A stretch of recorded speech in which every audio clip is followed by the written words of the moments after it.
Bienvenue dans la grande interview pour un entretien exclusif avec Simone Gbagbo, l'épouse de l'ancien président Laurent Gbagbo, jugé par la CPI pour crimes contre l'humanité lors de la crise post-électorale en 2010. Il a été acquitté mais reste en attente d'un procès en appel. Avec lui, elle a fondé le Front populaire ivoirien dont elle est la vice-présidente. Madame Gbagbo, merci beaucoup d'avoir accepté l'invitation d'RT France. Merci à vous également de me donner l'opportunité de me parler sur votre chaîne. Madame Gbagbo, après votre arrestation avec votre époux Laurent Gbagbo en 2011, vous avez passé 7 ans en détention, en résidence surveillée. Cette élection présidentielle de 2020 en Côte d'Ivoire, c'est l'occasion pour vous, on le voit bien, de reprendre vos activités politiques. Quelles sont vos motivations ? Bon, première chose, je ne reprends pas mes activités politiques maintenant. Je suis sorti de prison le 8 août 2018 et depuis cette époque-là, je suis sur le terrain, je mène mes activités politiques. Donc, je ne reprends pas mes activités aujourd'hui. Je les ai reprises dès ma sortie. Depuis l'annonce de la candidature d'Alassane Dramane Ouattara pour un 3e mandat, c'est vrai que vous êtes sur le terrain, c'est ce que je voulais dire un petit peu, vous êtes sur le terrain, vous allez à la rencontre de vos militants très activement. Pour quelles raisons ? Mais disons qu'au départ, j'allais sur le terrain depuis 2018 dans le cadre normal des activités politiques pour renouer avec les électeurs, pour renouer avec mes militants. Ça fait quand même, je suis resté 7 ans. Après cela, il fallait reprendre le contact avec eux et donc ça m'a permis de tourner dans de nombreuses localités à l'intérieur du pays, à Abidjan même, etc. Mais aujourd'hui, nous sommes en période électorale et une crise qui était prévisible est arrivée dans notre pays. Et en ce moment, si tout le monde s'active pour essayer de sortir le pays de la crise, de sortir le pays pour lui permettre de redevenir un État vraiment démocratique, et c'est cela qui nous occupe en ce moment-ci. Il y a aussi donc ce 3e mandat que brigue l'actuel président qui pose problème à de nombreux Ivoiriens, à l'opposition. Ne m'en parlez pas. Vous savez, nous avons une constitution dans notre pays. Nous avons un code électoral également dans notre pays. Et ces 2 textes sont très clairs sur le fait que quand quelqu'un qui est au pouvoir a pu bénéficier de 2 mandats, eh bien, au bout de ces 2 mandats, il est obligé d'arrêter. C'est clairement inscrit dans nos textes. Et à la surprise générale, le chef de l'État actuel décide de briguer un 3e mandat. Personne n'est d'accord. Personne n'est d'accord et c'est cela qui fait le débat aujourd'hui. Le pays, justement, connaît un cycle de violence, de tensions très inquiétant à l'approche du scrutin programmé le 31 octobre. Est-ce que réellement, vous pensez que les Ivoiriens sont prêts à revivre une crise similaire à la crise post-électorale qu'ils ont connue en 2010 et qui a fait 3000 morts ? Les Ivoiriens, je vous assure, madame, n'ont jamais souhaité vivre dans la crise. Ni aujourd'hui, ni hier. Les Ivoiriens que je connais ne sont pas des gens belliqueux, violents, etc. Mais il se trouve que des gens, pour des raisons qui leur sont propres, pour des raisons d'ambition politique, veulent s'imposer. Et c'est ça qui fait la crise. C'est ça qui fait la crise. C'est ça qui a fait la crise de 2002 en 2010. Où ils sont venus organiser une rébellion, diviser le pays en 2, rentrer dans des maisons, tuer des gens, etc. Et aujourd'hui, nous sommes encore dans cette crise. Nous disons que la constitution ivoirienne doit être respectée. Le code électoral ivoirien doit être respecté. Voilà ce que nous disons. Mais quand nous disons cela, ceux qui sont en face, qui ne veulent pas, c'est eux qui attaquent. C'est eux qui viennent, qui frappent nos militants, qui blessent nos militants. Et c'est ça que vous appelez la crise ivoirienne. Mais les Ivoiriens ne sont pas pour que ce monsieur-là brigue un 3e mandat. Ça, c'est clair. Vous avez cité la crise de 2002, celle que votre pays connaît actuellement. Vous avez omis quand même la crise de 2010, hein, lorsque vous et votre mari étiez au pouvoir. Mais la crise de 2002, mon mari était au pouvoir. C'est cette crise-là qui est allée jusqu'à 2010. Mon mari était au pouvoir, il est arrivé au pouvoir en 2000. Et il était au pouvoir quand un groupe armé qui s'est constitué est venu attaquer le régime avec l'aide de supports étrangers, internationaux, etc. C'est cette crise-là qui a perduré jusqu'en 2010. Donc je ne l'oublie pas, je l'inclus. Sur les violences actuelles, on assiste à des tensions intercommunautaires, des violences intercommunautaires. Comment vous l'expliquez, hein, alors qu'il y a eu tout un processus de réconciliation nationale? Oh, madame, est-ce que vous avez vu la réconciliation nationale en Côte d'Ivoire ici? Justement, c'est ça le problème. Le problème, c'est que de 2002 à 2010, le pays a été divisé en deux. Et de toutes pièces, de façon artificielle, on a créé une opposition entre le nord et le sud du pays. On a créé une opposition entre les chrétiens et les musulmans dans ce pays. Et donc, cette division-là, elle perdure, elle existe encore dans les esprits. C'est pour ça qu'il est tellement important de procéder, de prendre le temps de parler avec les gens pour obtenir la réconciliation nationale. Ce n'est pas encore fait. Ce n'est pas encore acquis. Et tant que ça ne sera pas acquis, le moindre problème dégénère, dérape et peut dégénérer facilement en conflit intercommunautaire. Et c'est à cela que nous assistons. Surtout quand on vient instrumentaliser les ethnies, instrumentaliser les tribus, n'est-ce pas, pour en faire des défenseurs de sa cause. Alors justement, quand vous parlez c'est ça qui amène la violence. Quand vous dites instrumentaliser ces violences, le pouvoir accuse justement l'opposition. L'opposition renvoie la balle du côté du pouvoir. On ne sait plus qui croire. Hein, oui, mais venez observer la situation et vous verrez, vous aurez rapidement la solution à ce problème-là. Quand les Ivoiriens, ceux de l'opposition appellent à descendre dans les rues, ils descendent dans les rues pour manifester. Mais ceux qui descendent pour manifester, ils descendent et ils manifestent les menus. Mais ceux qui instrumentalisent, quand je dis qu'ils instrumentalisent les ethnies, c'est qu'ils prennent des gens de communautés malinquées ou des communautés du Nord, ils les mettent dans des cars, ils les mettent dans des dinas. Les dinas, c'est des petits cars de 18 places, de 20 places, etc.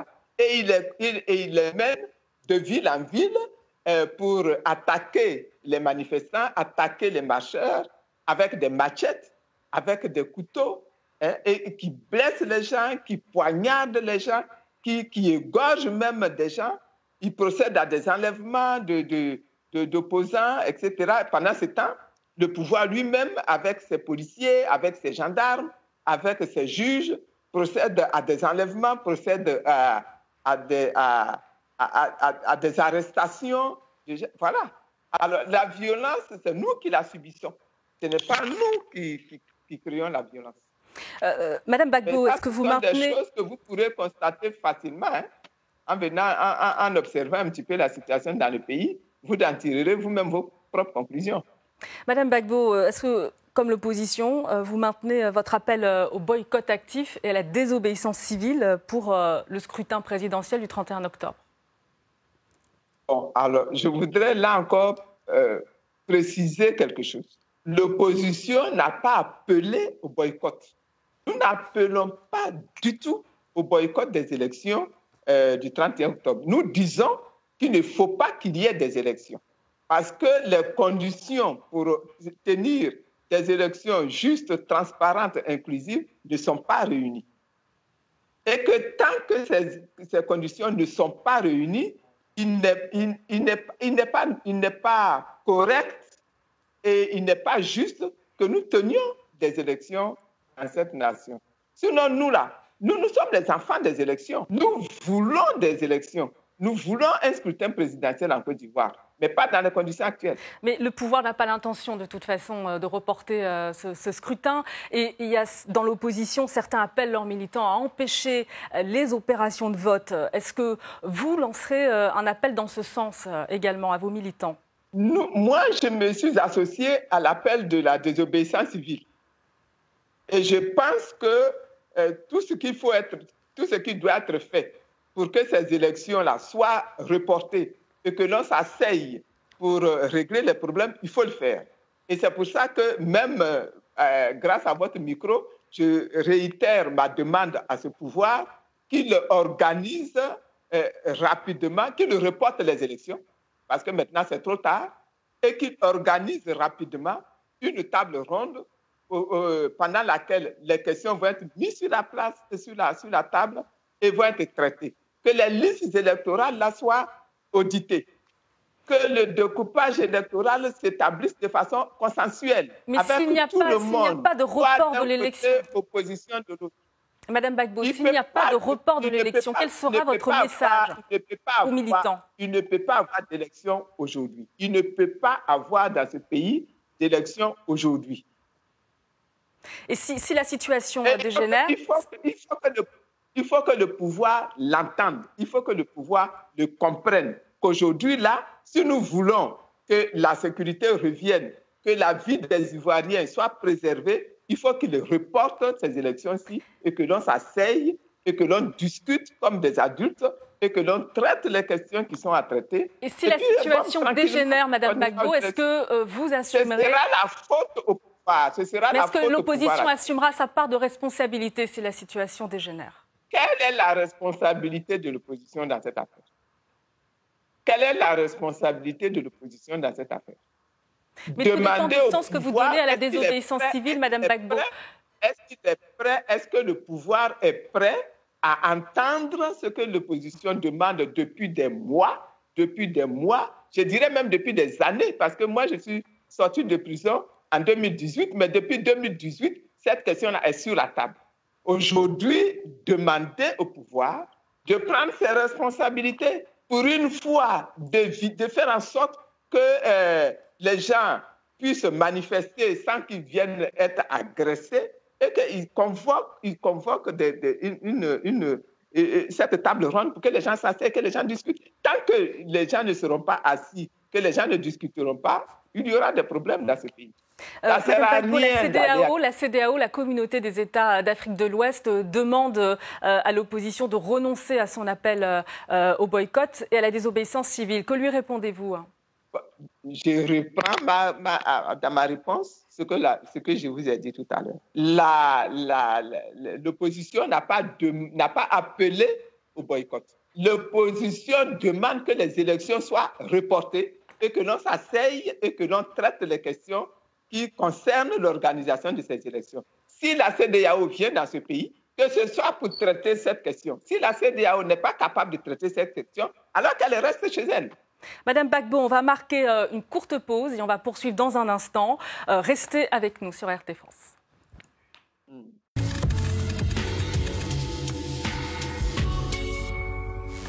Retour dans la grande interview avec cet entretien exclusif. Madame Gbagbo, Simone Gbagbo, la vice-présidente du Front populaire ivoirien, est notre invitée. On parlait avec vous, Madame Gbagbo, de la CEDEAO. Est-ce que vous estimez que l'organisation ouest-africaine prend parti dans cette élection présidentielle en faveur d'Alassane Dramane Ouattara?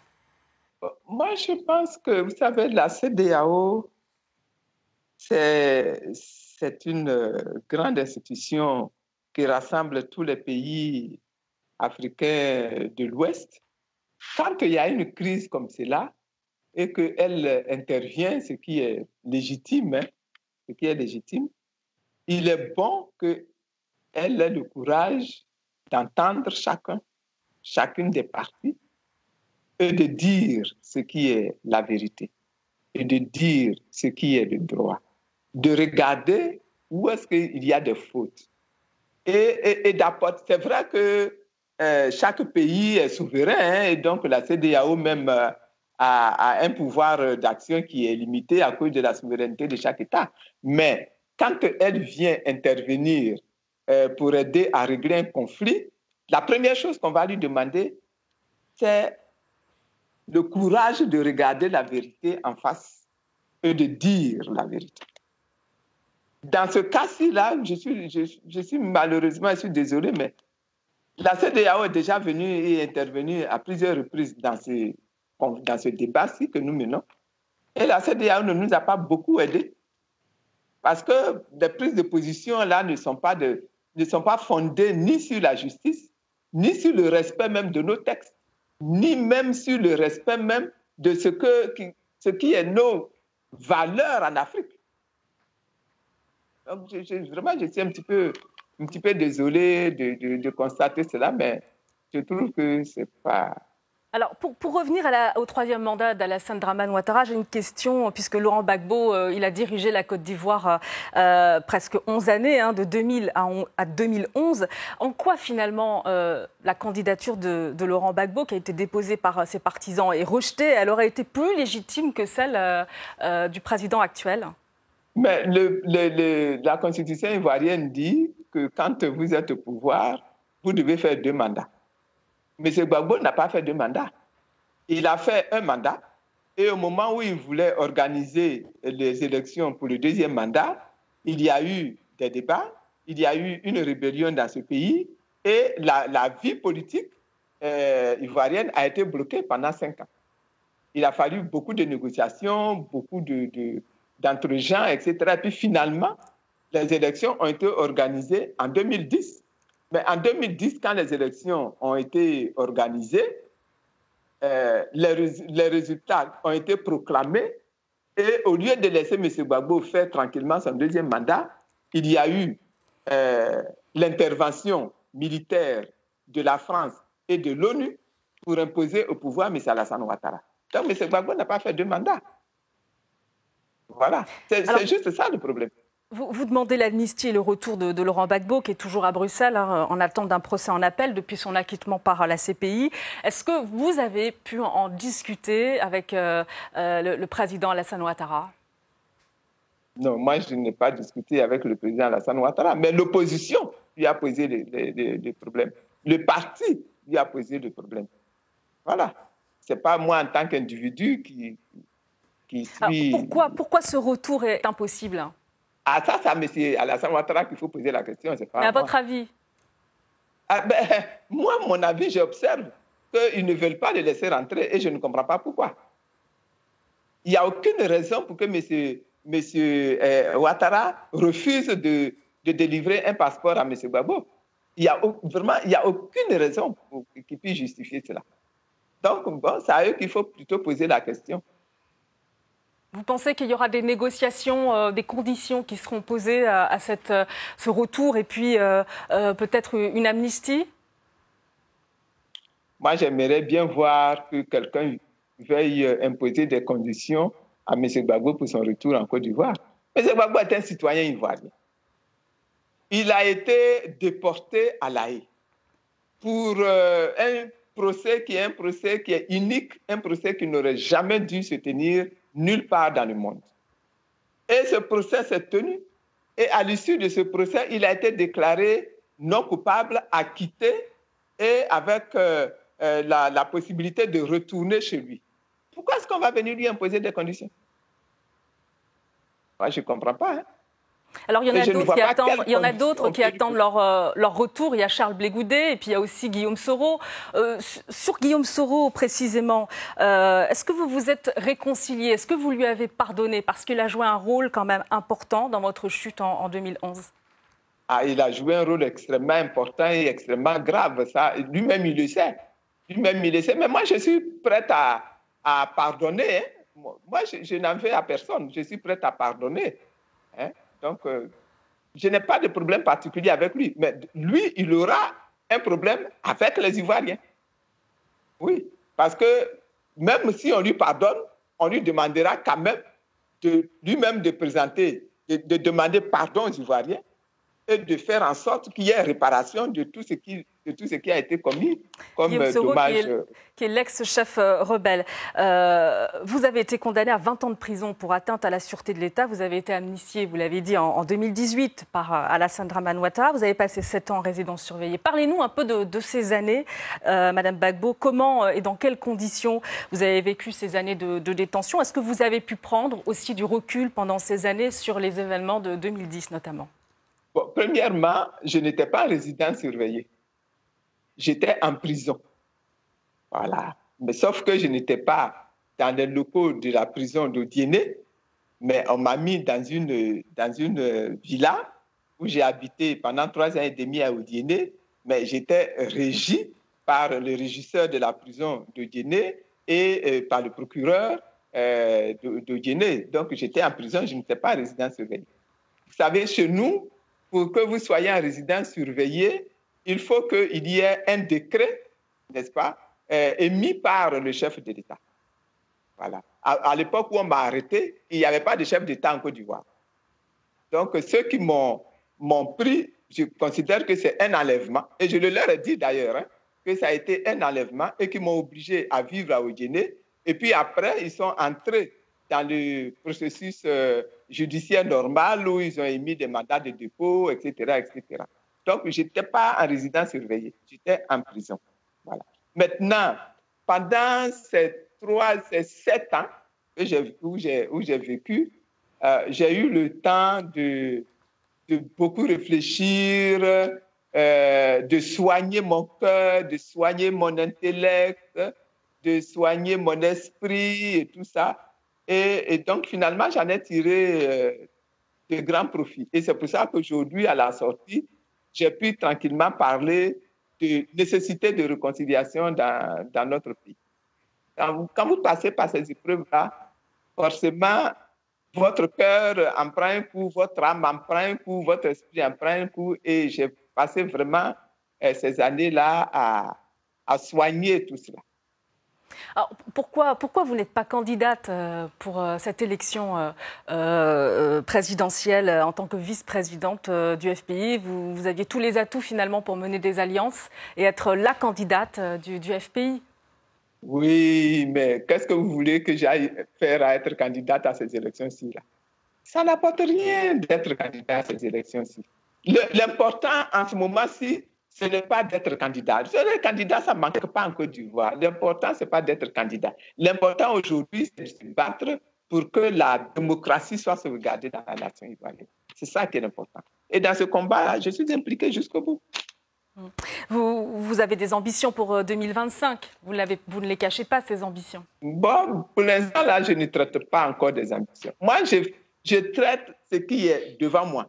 Le problème qui est devant moi, c'est ce problème-là que je traite. En 2025, on verra. Quand on sera en 2025, on avisera et on décidera.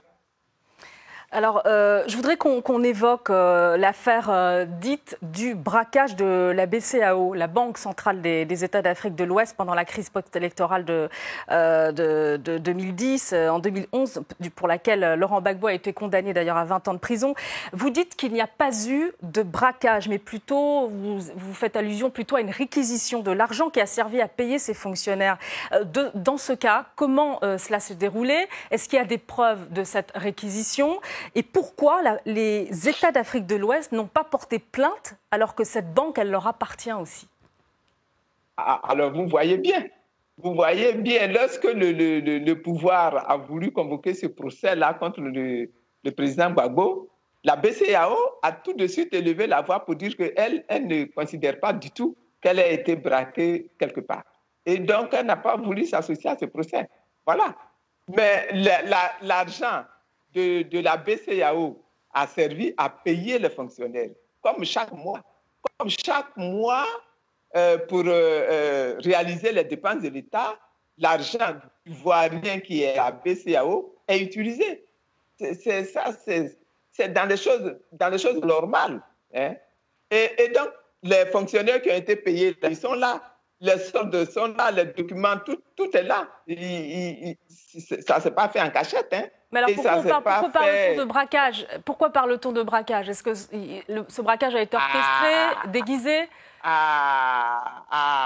voilà, pourquoi parle-t-on de braquage? Il faut poser la question à ceux qui ont fait le procès au président Gbagbo. Il faut leur demander pourquoi ils s'autorisent à parler de braquage.